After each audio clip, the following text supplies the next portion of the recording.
বিসমিল্লাহির রহমানির রহিম। আরবি জাহান নার্সারির পক্ষ থেকে আপনাদেরকে সকলকে শুভেচ্ছা।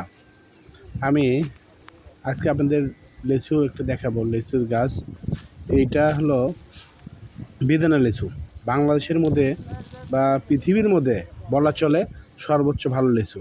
এটা যাই একবার খাইছে তাই জানে যে এই লিচুটা কীরকম। মানে আর মানে ভিতরে যে বীজটা আছে অতি ছোট। এই লিচুটা অনেক স্বাদ ভালো, মানে পুরাই বলা চলে আলাদা একটা স্বাদ। বাংলাদেশের এই গাছগুলো খুব কম, আর আমাদের এখানে খুব ভালো পাওয়া যায় গাছগুলো। আমরা গ্যারান্টি সহকারে, একটা 2 নম্বর হবে না, যা চাবেন তাই পাবেন। আমরা এই যে গাছ দেখে দেবো, আপনারা যদি দেখতে চান ওইভাবে, যখন আমি যে ডেলিভারি দিচ্ছি এই গাছটা দেখাচ্ছি, এটা আমরা পাঠিয়ে দিচ্ছি, এটা যাবে যশোর।